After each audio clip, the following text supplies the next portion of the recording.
ジョンジュハイヤ村2日目、キョンギジョン付近までやってきました。こちらは王宮にあたる建物だそうで、朝鮮王朝の創始者であるテソ・イソンゲの肖像画を祀るために建てられた建物だそうです。朱塗りの門や重厚な瓦屋根は中世朝鮮王室建築の様式を色濃く残しています。といつもならこういった解説を自分でするところですが、このジョンジュハイヤ村では国が認めた観光通訳案内士さんがいて、たまたま無料ガイドツアーをされているところに遭遇しました。ひとみさんじゃなくてですよね。日本ガイドさんの時間だったんで。あ、そうなんですか。一緒に行きますか？あ、じゃあ一緒にちょっと行っていいですか？やったー。今昨日出会った日本人の方とたまたままたここで出会って、日本のツアーの時間なのでってことで一緒にちょっと少し回らせてもらおうかなってということで、ツアーどうぞ。ここがテイチョイソンギさんの肖像画を祀っている정전って言うんです。정전。ここはって言ったのに、外にあるから外山もって言ったでしょ。これは中にあるから内山です。あ、ここ見てください。これ何ですか？川みたいなものがあるんですけど、そして道が入ってるんですよね。これはトゥームって言うんです。トゥーム。名前が、これの名前がトゥームって言うんです。で、これはなんでここにここで何かやってるんですか？で、何をするところみたいに見えますか？頂上してみてください。なんか燃やすんですか？水は関係あるんですか？道が関係あります。関係ある。なんだろう。やっぱりこれ火でできたものでしょ。最初から火でできてあるものですから、火事に弱いんです。そのための水を溜めておくんだ。でもこれ水少ないから。そう火事になってもこれは役に立たないんですよね。初期消火です。そう。言われないとできるかな。教えてもらわないとわからないやつです。お化けだから、火事のお化けがここに来た時に。こう自分の顔をこうやって驚かす。自分の顔をこうやって見て、自分の顔火事だからこんなに恐ろしくて怖いものか、ものでしょうね、この顔が。自分の顔を見て自分が驚いて逃げなさいっていう意味を持ってここに設置してるんですよ。全然違うでしょ。なんか、火を避けるような、火をたけるようなものに見えるんですよ。全然違うんですね。ああいう感じで火よけです。そしてここを見てください。これ定時としてこうやって韓国の最初するところこうやって前に出てるんですよね。あそこでいろんな食べ物や後でなんかこう机とか置いて、その上に食べ物やいろんな供え物を置いて最初する場所なんですよ。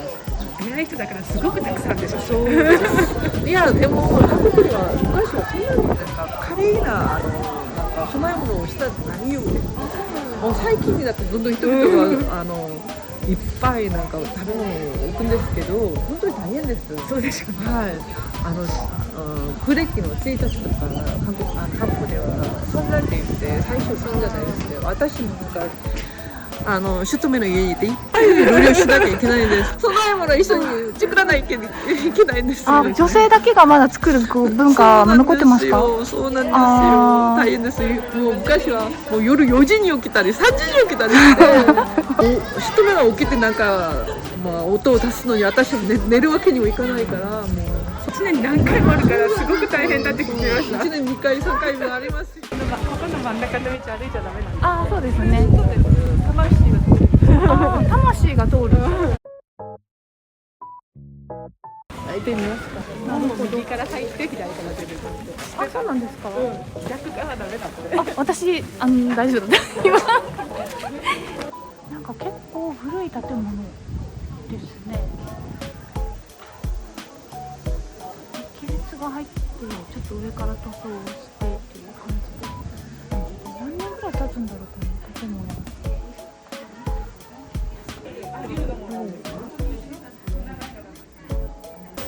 昔から1908年に書いてたことがあったでしょ。これは結構じゃないですか。ちょっと色あせてるものをそのまま置くのが良くないから新しく書くんですよ。それは昔のものをそのまま見てそのまま書くんです。なるほどね。これも1999年に書いたものなんど、その前に書いたものが1780年、1780年に書いたものがあるんですよ。それが博物館にあります。今日は博物館が閉じてみたいですね。入ってないんですけど、それはまだありますよ。うんありますけど、これは本物じゃないっては言えないって言うんですよ。その漫画を書いたから、それも本物です。本当はこれ本物だって言うんですよね。あれを見てください。帽子の形を見せるとね、あります。あれは王様だから。頭のぴょんってなんか猫の耳みたいなの王様だけこの形なんですよ。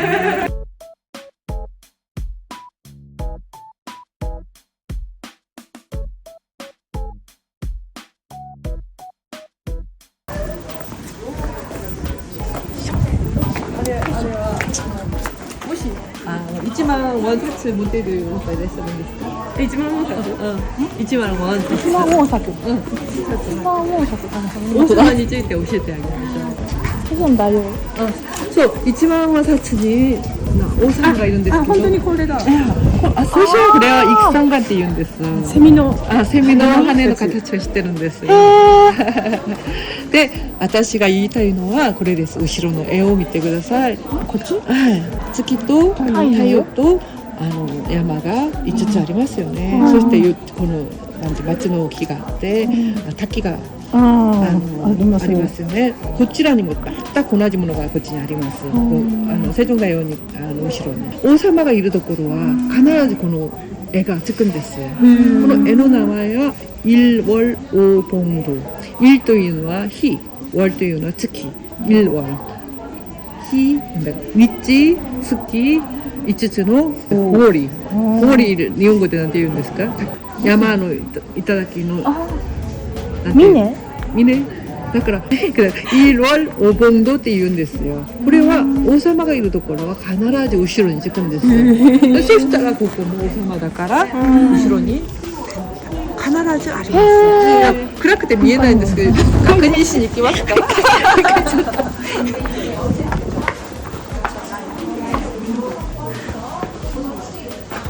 じゃあ横ちょっとあそこから見たら見えるかもしれないですよ。光が見えない。見えない。見える。あそこ月が日が見えるよ。私わかんない。ここから見てください。ここからは見えないんですよ。月が半分見える。奥の。奥。黒い。この部分。そういうことなんだ。ここにあるあるある。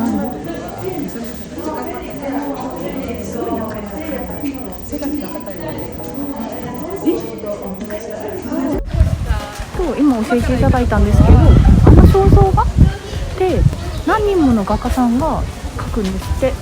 顔だけ描く人、体とか服とかが何人も一緒にこう描くっていうで、宮廷画家になるのも試験があって学校行って絵のレベルとかを見られて、でその上で資格っていうのかな、そういうのがいるっていうことでした。すごいですね。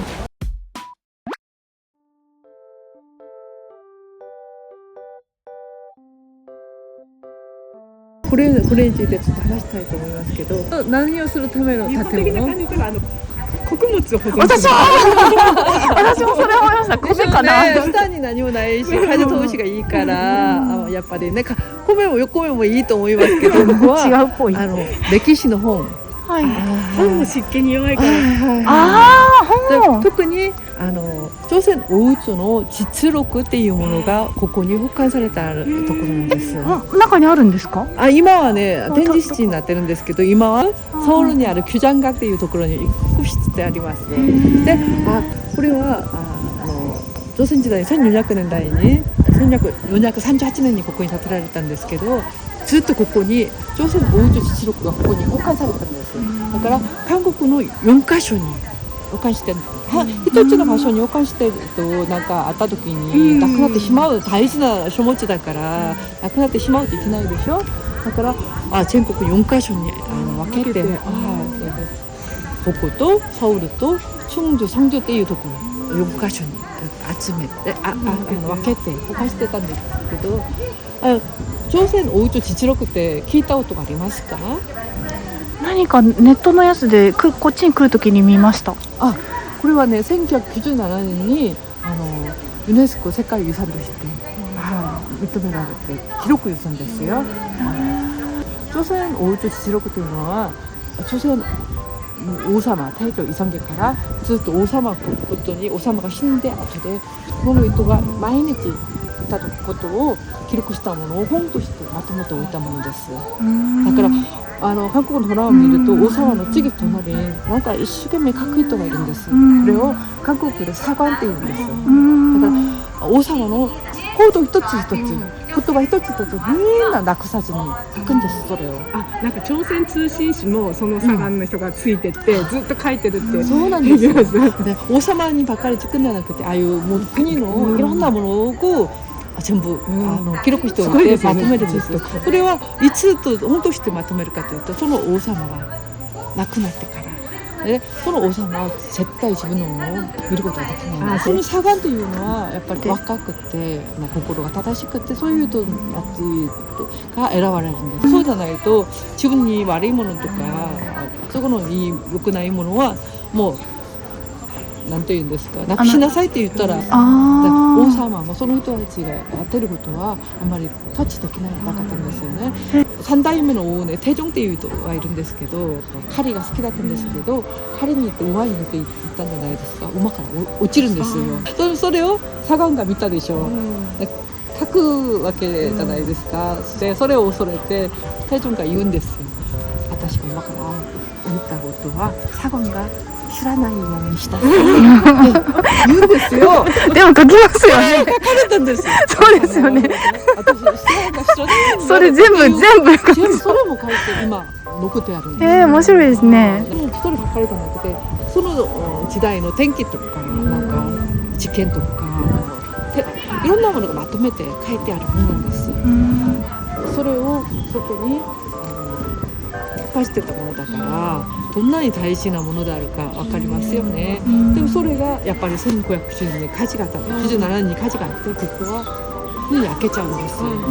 92年には焼かれないんで、97年に焼かれてますよ。じゃあここに保管してあったものはもうなくなってしまったんですか？それとも同じものをまた複写してどこかそのさっき言った4箇所がいたんですけど、その前にその3箇所のものがみんな火事にやられたり取られたり、なんか日本の軍人たちが自分の体に寒かったようです。自分の服としてもこうやってあげたりしたりして、それが人からその噂が聞こえてくるんじゃないですか。それでここも危ないって思って、もう3箇所はみんなやられてしまったんです。火事に焼かれたりしてやられてしまって、ここを守る人たちがいたんです。その人たちとそのテインっていうそのチョンジュの南に住んでいる都市のヤンバンが来て、これを持って山に先にも逃げちゃう。逃げるんですよ。だから大丈夫。ここだけが残ったんですよ。じゃあここに残ったものが結局ソウルに今行ったりとか。それを全部まだ開けて、朝鮮時代に元気のものが全部なくなる危機だったんですけど、チョンジュの人々がそれを守ったっていう。だから、韓国で文化財を守る日があるんですけど、それが6月22日です。それがこれを持って逃げた日らしいです。登ってみてください。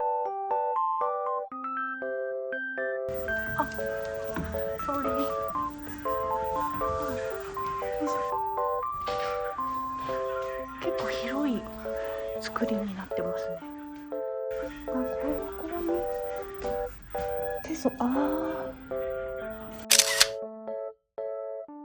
この展示室に実録が何冊も置かれていたので、気になる方はぜひ上がってみてくださいね。それではここで一旦ガイドさんとはお別れして、次回からは自分たちだけでチョンジュの街中観光に行ってみます。ここまで一緒に見てくださりありがとうございました。また次の動画でお会いできると嬉しいです。